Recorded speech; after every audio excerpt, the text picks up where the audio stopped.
Looks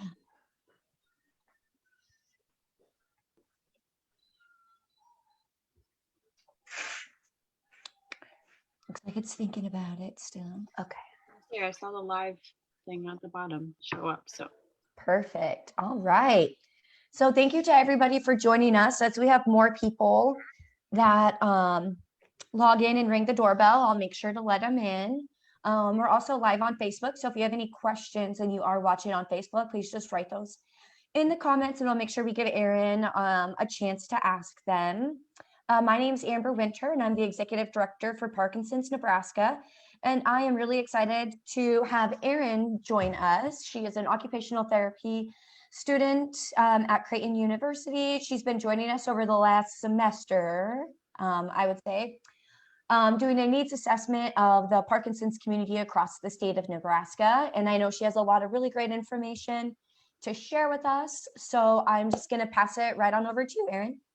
Great, thank you. And yeah, like Amber said, I've been here for like 13 weeks. Next week is actually my last week.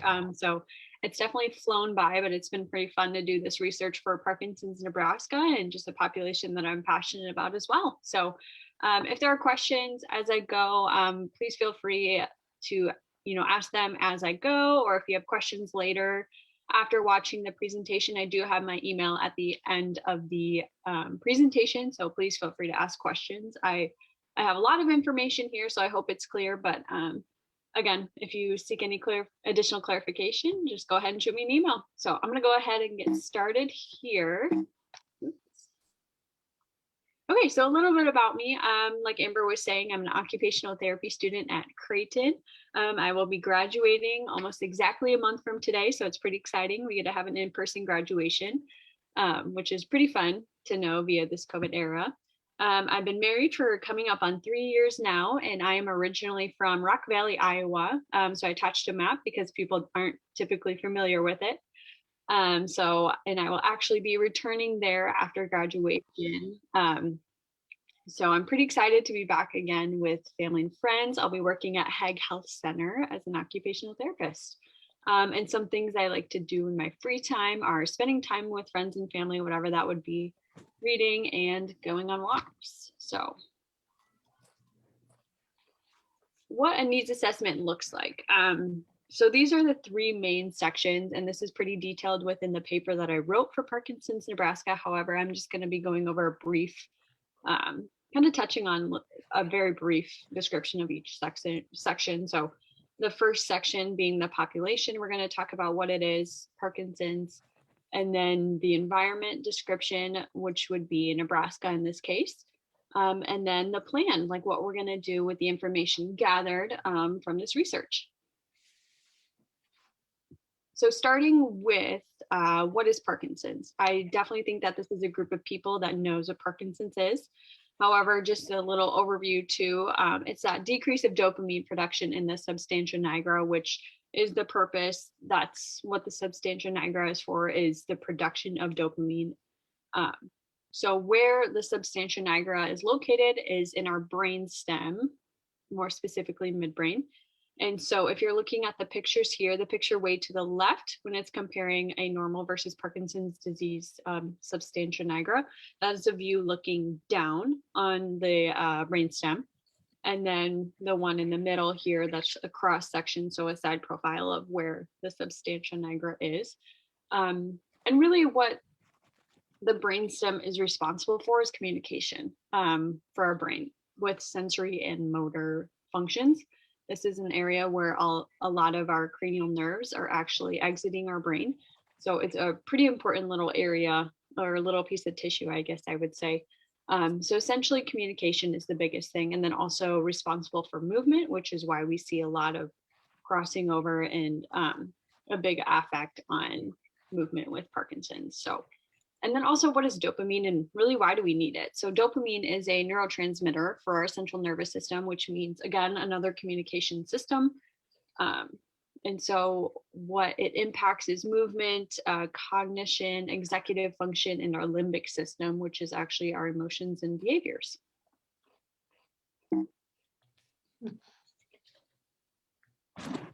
Okay, so some characteristics of what Parkinson's looks like.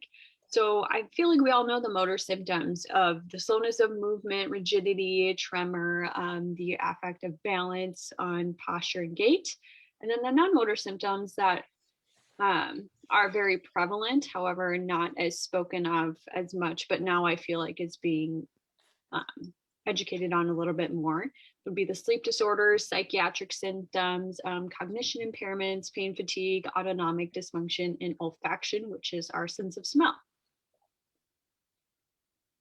And so the etiology of Parkinson's really is unknown. Research is going to tell us that there are multiple interactions that are responsible: genetics, environmental, and personal attributes.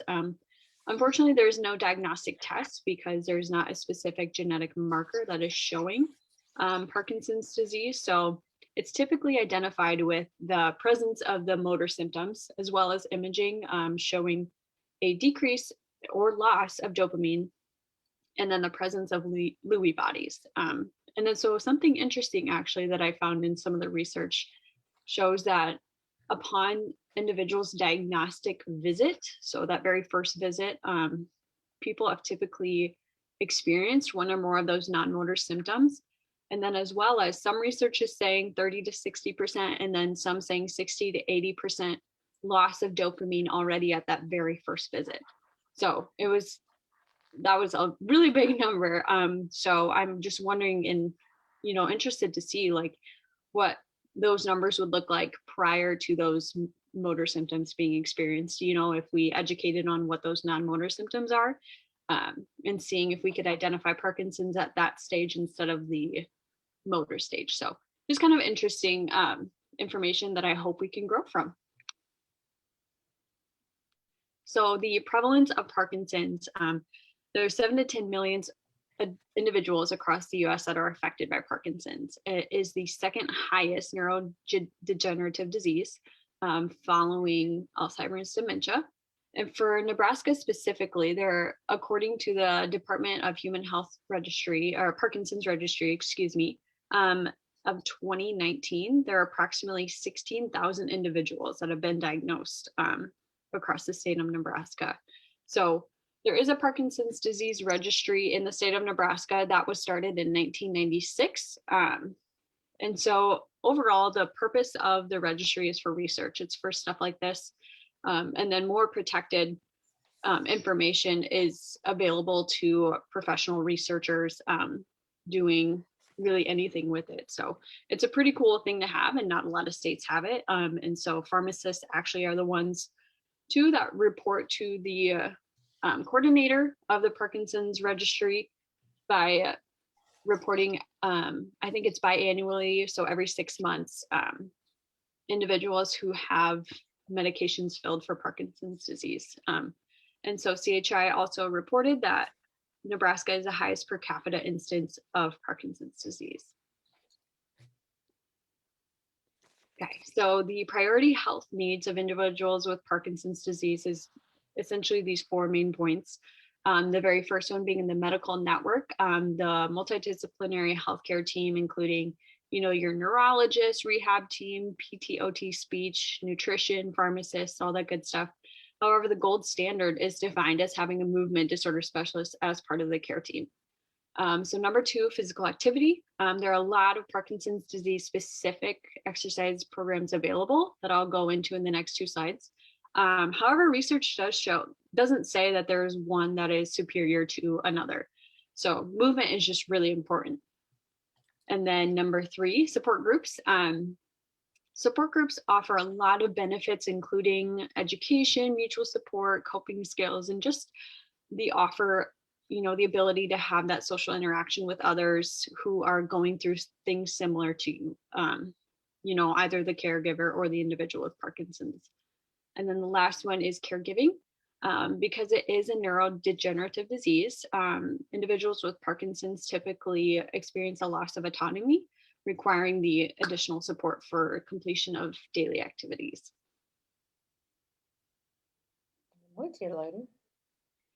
And so talking about the specific exercise programs, there's quite a few on this page and then the next one, but this is a pretty brief description of what they are. And so we'll start with rock steady boxing. It's a non-contact boxing class that sounds almost exactly as it is. Boxing, that's designed to address agility, speed, endurance, hand-eye coordination, and just strength. And then delay the disease, which is Parkinson's specific exercises that are targeting things that individuals experience, such as the stoop posture, gait, posture imbalance, stiffness. And then it also targets the reduced facial and vocal projection. It also on the site said it includes daily functional challenges such as rising from a chair, setting, the dinner table, just daily things like that. And then I'm going to jump up to PWR, which is Parkinson's Wellness Recovery. So this is an exercise and wellness-based program focusing on aerobics and then Parkinson's specific exercises as well, and also addressing the non-motor symptom management. So this is a very holistic approach. This is a pretty new exercise program and based out of Arizona, I believe. So we don't have a lot in our state. However, I could see it growing just because the site and certification look pretty cool. And then the last one on this page is Tai Chi, which is kind of that mind-body practice and involving postures, gentle movement, really focusing on breathing, relaxation, and mental focus.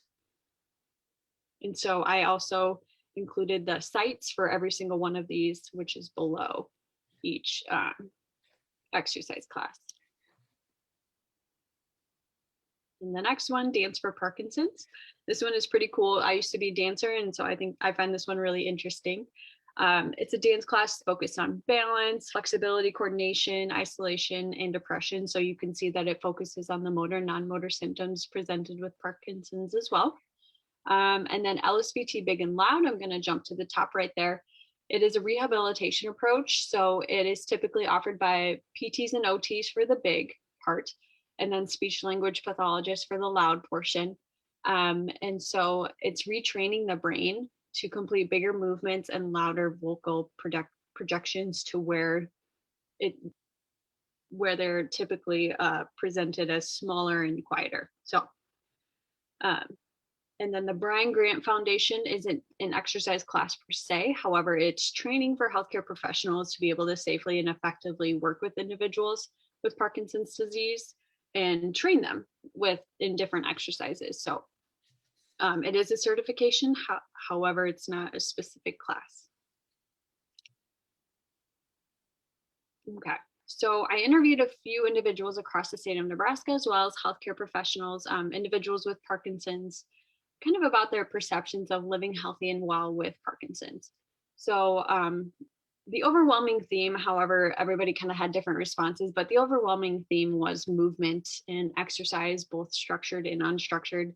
And I pulled a few quotes from my interviews, some saying it's important to stay active and not just relying on the medications to be the cure, or exercising because it helps day-to-day function. And then the last one was one of my favorites, actually, saying motion is lotion. So essentially how important movement is for day-to-day functioning and longevity. Okay, so I'm going to jump into the environmental description portion. So for the purpose of this assignment, I kind of split Nebraska into 3 different sections. So I'll start with the middle. Central Nebraska here is North Platte to Aurora, and then everything north and south. And then Eastern Nebraska is Aurora to the eastern side of the state. And then for Western Nebraska, from North Platte to the western side of the state. So in our Eastern Nebraska area, we're pretty lucky over here to have Omaha and Lincoln, the 2 biggest cities in Nebraska. And then for the purpose of this assignment as well, I did not include information that would be, or classes or support groups or anything that are Council Bluffs. I did leave Council Bluffs out. So it's still, you'll still see the numbers are quite high for Eastern Nebraska. And then Central Nebraska has the 3 mid-sized cities, I guess I would say, including Kearney, North Platte, Grand Island, and I believe Grand Island being the biggest of the 3. And then Western Nebraska really having Scotts Bluff way on the west side of the state. However, some individuals of Western Nebraska do have access to Rapid City, South Dakota, Cheyenne, Wyoming, and then various places in Colorado, including, I believe, Denver or Colorado Springs, Colorado Springs were accessible, however, not within the state. So here's kind of a breakdown of what is offered for healthcare professionals across those three areas of Nebraska that I just touched on. So you can see the overwhelming majority of healthcare professionals. There's a lot in eastern Nebraska, and I want to draw special attention to the movement disorder specialists. There are 7 in the state of Nebraska, and they're all in eastern Nebraska, more specifically, actually all in Omaha. Having the UNMC Movement Disorder Clinic helps us a lot there, but you can see the big disparity just in Nebraska in general as well for having movement disorder specialists access. And then the neurologists as well, you can see that there are quite a few more in eastern Nebraska, and this is actually even without including pediatric neurologists, just because Parkinson's is not a pediatric disease. So like I said, you can see the trends. There are a lot of eastern Nebraska healthcare professionals. And then comparing to the community programming classes, again, an overwhelming majority have higher numbers in the eastern Nebraska, aside from the category that states other exercise groups for Parkinson's. You can see a lot in western Nebraska down there. So there is a lot. I believe it's the fitness reaching older generations class, which isn't Parkinson's specific exercise. However, it is exercise for older adults. So it's still important to consider within this as having access to exercise. And then the support groups there on the bottom, these are a combined number, including solely support groups for individuals just with Parkinson's, and then also just caregiver support groups. So it's a combination of both. However, again, you can see that eastern Nebraska has quite a bit more than our friends in central and western. And so just some disclaimers too about the numbers that I just talked about. So the PWR, Parkinson's Wellness Recovery, they do not require certified instructors to provide information on their online directory. So there are likely more than what I can find online. However, they don't require it following their certification process. So the 5 listed that I have is just the 5 that are listed online. However, I'm sure, like I said, that there are more across the state of Nebraska. And then as well, some of the neurologists listed, if you like Google their name, say, they will come up as neurologists in Omaha, Nebraska. However, some are not able to be linked with a specific hospital within this region. So I believe that was about 5 from that list of 77 that I had stated earlier. So not a lot, but there were a few. And then the Brian Grant Foundation and Rock City Boxing, they do not have a professional directory at all for certified instructors. So I was able to get numbers of that. There are 37 active clinicians in Rock City Boxing across the state of Nebraska, unknown where.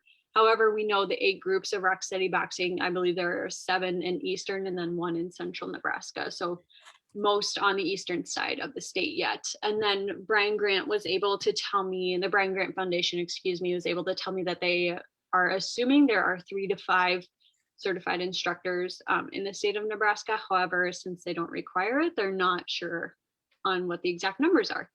And then with LSVT, in that process, you have to get recertified every 2 years. So if somebody moves and they don't update their information right away, it could be inaccurate. However, that's a pretty, it's a guesstimated number for that as well. So another important part to think about when we're talking about the environment is access to broadband. So access to internet. Just because right now telehealth and other online programs have began over the past year, and we've kind of speculated too that some will continue in a hybrid model, just because it is easier to access more people sometimes when they don't have to drive an hour for a class or any type of other appointment, when they can do it online. So it's going to be important to have access to internet both now and then in the future as well. So it's a good thing to talk about and research. So there are requirements of having access to the internet it's not black and white. It's pretty gray. So if you Google or search what Zoom says it requires, it says it requires you to have a 5 megabit per second plan.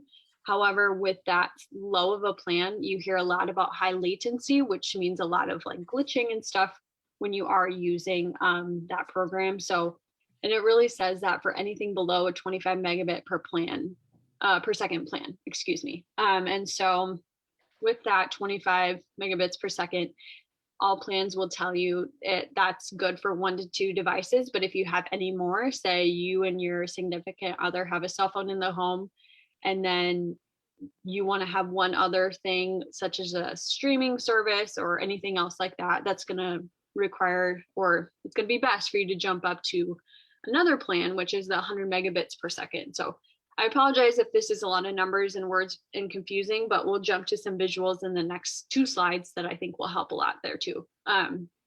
However, Broadband Now states that Nebraska is the 48th best connected state, which is a pretty poor number given there are 50 states in comparison. So we definitely have some work to do there.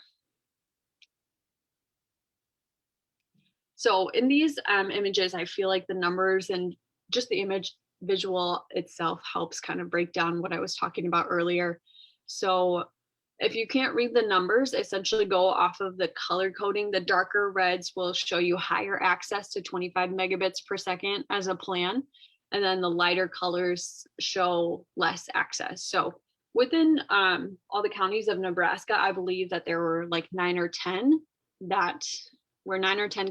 counties had under 50% access to a 25 megabit per second internet plan. So not great, but it's doable for the individuals that have just 1 to 2 devices in the home. However, with a very technological era, especially with COVID, people are kind of needing more than that. So that kind of brings us to that 100 megabits per second access, and you can see a lot more light here. So a lot of our friends out in central and western Nebraska, I mean, really do not have a lot of access, and that's just access. That's not really even having the plan. And so some of the counties are even showing 0% access to a plan like this. So there's a lot, like I said, there's a lot of work to be done. So kind of jumping to the last part, the plan of like, what is Parkinson's Nebraska now going to do with all the information that has been gathered? Oh, that's a good question. So essentially what the targeted outcomes here are increasing both numbers of certified instructors, they're increasing access, or excuse me, support groups and stuff like that, and now increasing access to neurologists, movement disorder specialists, and then just appropriate broadband internet access for people.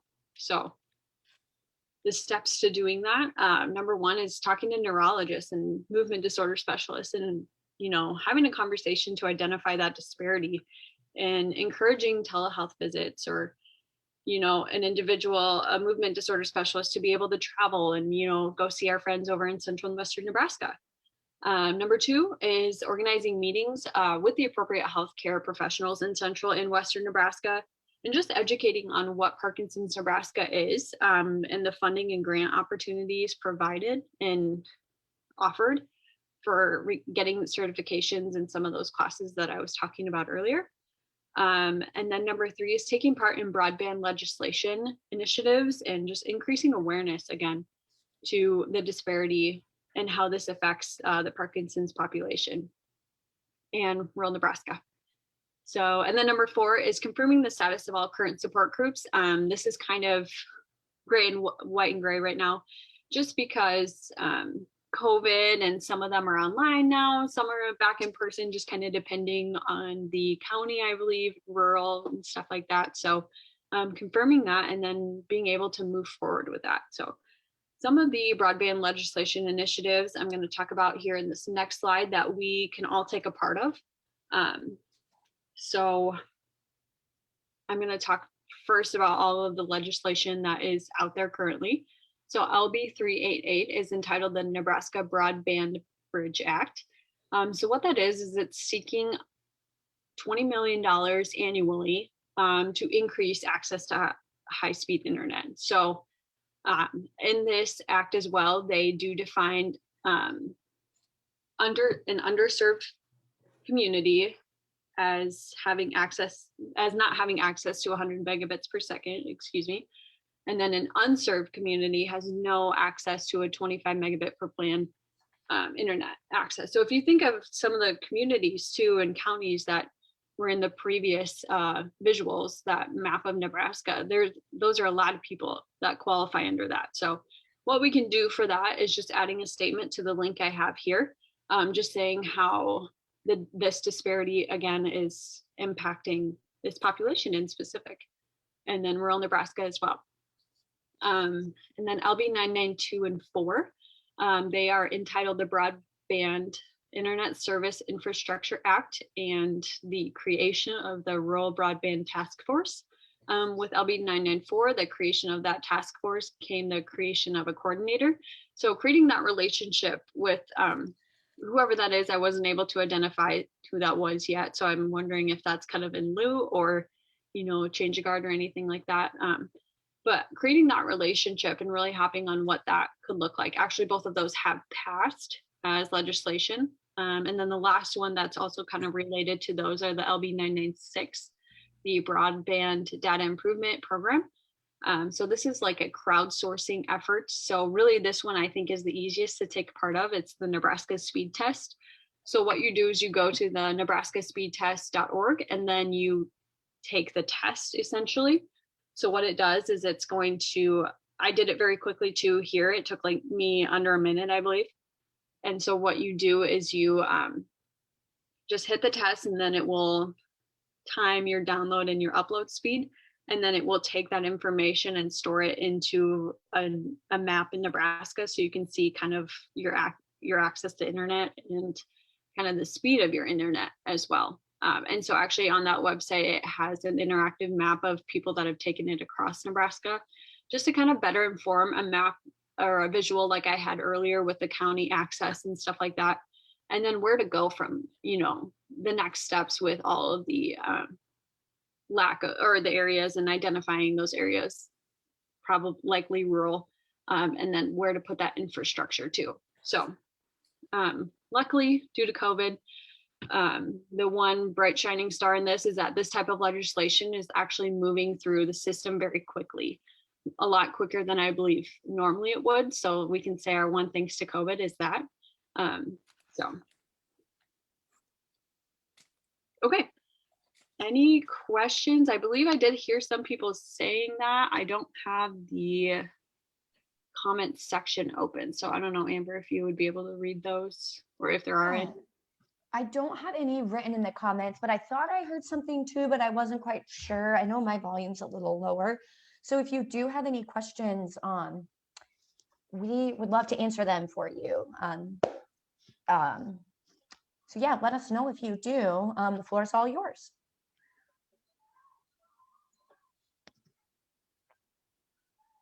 Or you could absolutely email Erin as well. Would be another really great way to get those comments, those questions answered.